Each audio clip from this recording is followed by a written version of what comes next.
Boom boom, boom boom, boom boom, boom boom, boom boom, boom boom, boom boom. Hey guys, it's the Plum Dot here, and welcome back to my channel for another speed build. Today's home is called The Lodge, and I built it for Spellburst A to Z Baby Challenge, which she has currently running on her channel. Now, if you guys haven't checked out her channel or that series, I will link the links down below in the description, and I highly recommend them and her channel, so go and show her some love and check it out.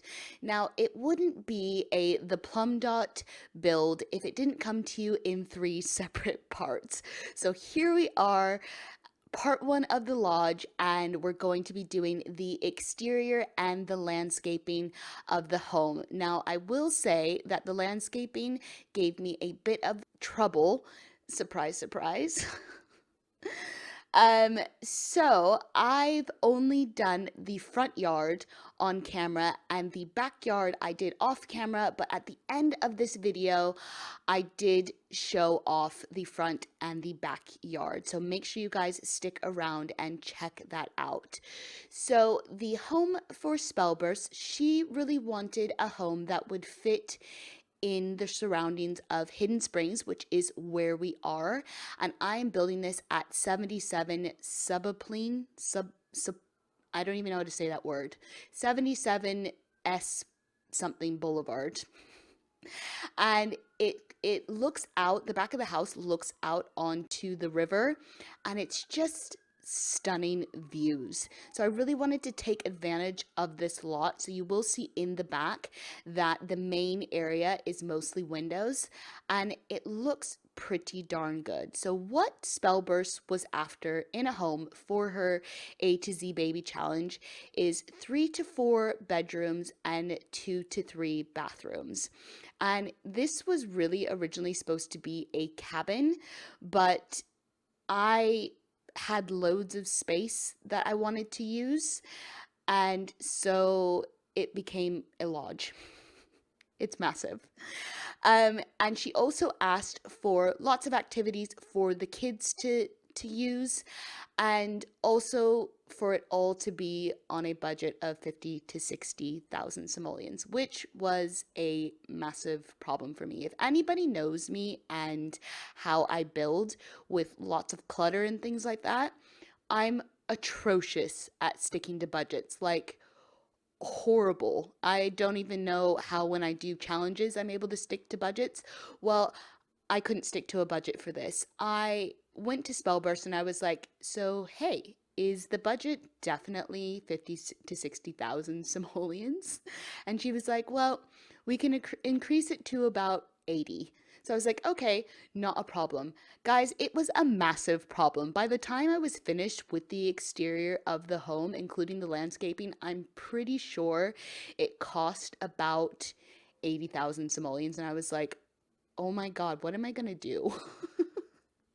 This is terrible. I'm a terrible person. Somebody's asked for a home and I can't meet one of their requirements because I don't know why I couldn't do it, but I just couldn't do it. But I came up with a perfectly reasonable, logical explanation about how Jocelyn and her children could afford this home, which, by the way, when I was finished, it cost about 180,000 simoleons. I don't know what's wrong with me. But my explanation is very logical. So, the mayor of Hidden Springs couldn't have one of his residents living in a small home where the toilets were breaking and the sinks were overflowing. He just wouldn't have it. He didn't want that for one of his residents. So he called an emergency town hall meeting where all the residents of Hidden Springs got together, and he decided that he was going to plead to the residents and the committee to help Jocelyn out. Now, some of the men of Hidden Springs were a little bit salty with this town meeting because basically what Jocelyn does is she goes out into the world and finds a guy to romance very quickly. It's quick successions. It usually happens on her lot. She basically loves them and leaves them, gets them into bed, takes her donation from them, and oh, she's pregnant. And then what does she do? She dumps the poor bugger and sends him on his merry way. So you can imagine that a lot of the men are not very happy with Jocelyn. But alas, the mayor asked for people to donate anything and everything so Jocelyn and her family could have a safe home and a home with enough space for everyone. So basically, everything on the inside of the lodge is free. It doesn't cost anything, which is great, right? So if you do download this house and you try to sell something, you're not going to get any money for it. I'm really sorry about that because it's all zeroed out. Sorry. Um so the final price once everything was zeroed out was, I believe, 86,000 simoleons, around that, because the lot cost 3,200 simoleons. So the final build price was around 83,000 simoleons.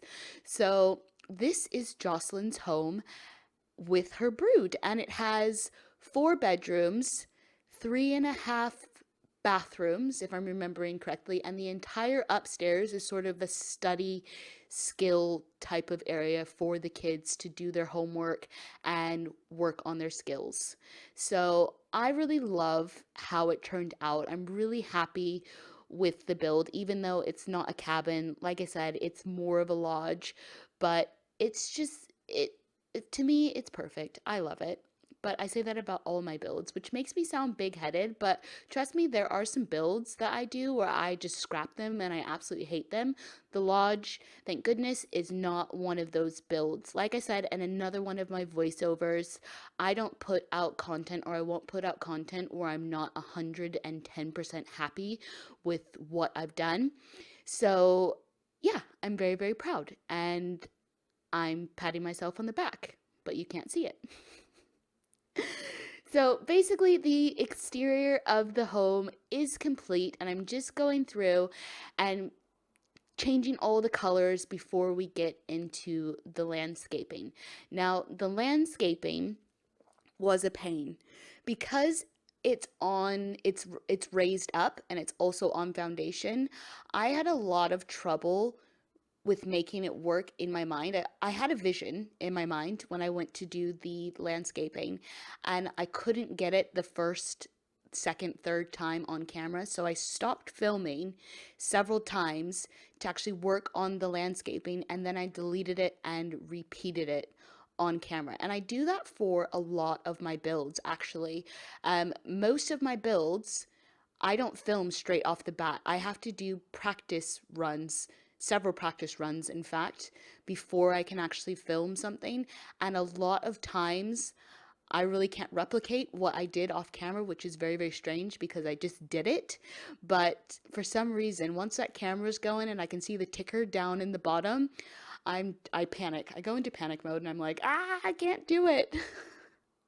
So actually the lodge changed so much from the first time that I built it into this final product that you see, but luckily you're only seeing the final product. And in the beginning it was actually really quite bad. So I'm really proud to share this with you. So I'm just working on the rocks. Of course, you've got to have a little bit of a rockery path because I just think it looks nice. Now, I didn't want to use fences and make it all straight lines. I wanted that sort of flow a little bit, and it kind of melds with the raising and the lowering of the terrain, which is something new for me. I don't do that very often. I usually build on flat lots. But I really wanted to raise this up and sort of make it a statement. So there's lots of rocks around, and I kind of go a little bit rock crazy. But now I'm working on the pond, and it's only small, but I thought it was a really, really cute feature to have in the front yard. Now, I don't know if you can fish in the pond because I actually didn't place any spawners in there, but if you wanted to place spawners, you could have a place for your family to fish in your front yard if you wanted to do that.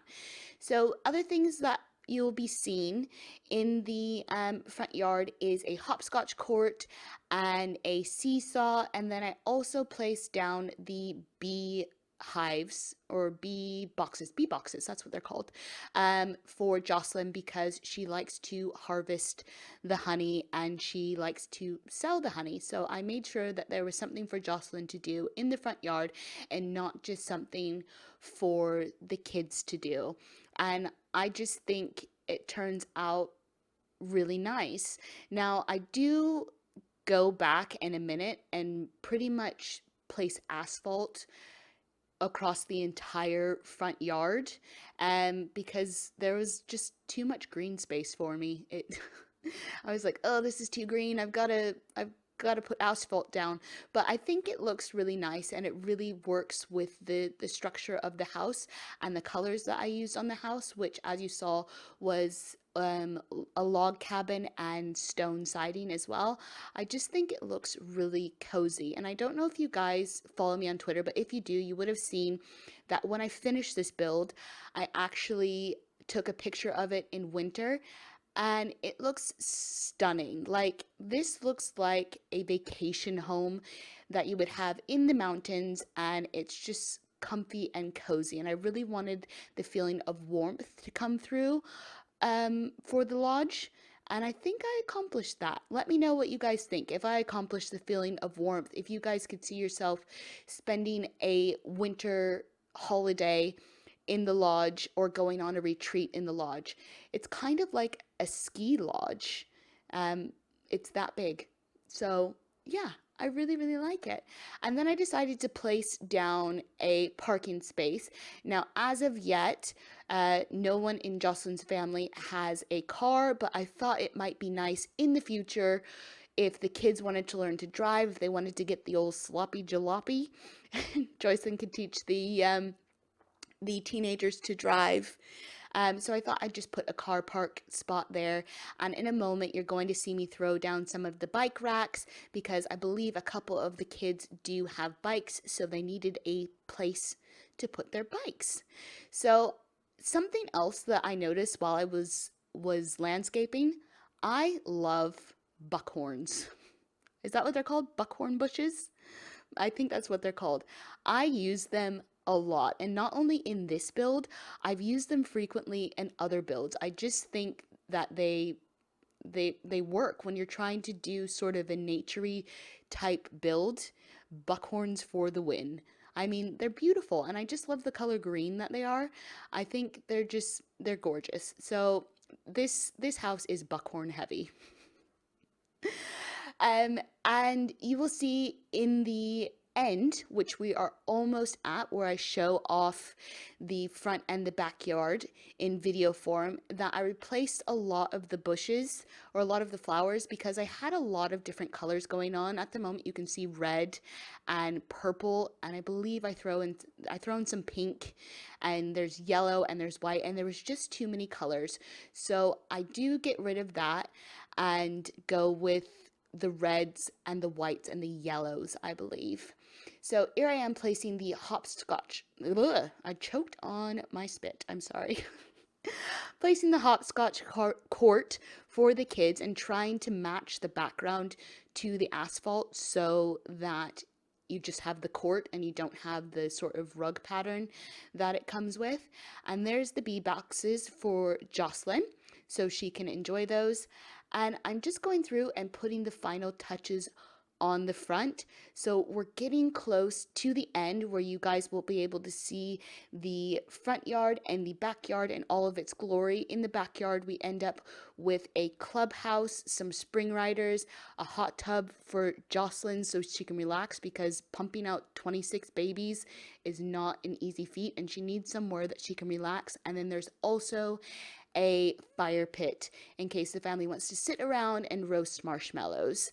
So I think I'm going to love you and leave you guys with some music for the rest of the video. But if you enjoyed it, make sure to give it a thumbs up. Leave me a comment down below. Let me know what you think. And if you guys aren't already subscribed and you like what you see, why don't you go ahead and hit that button. Don't be a plum stranger now, guys. Bye!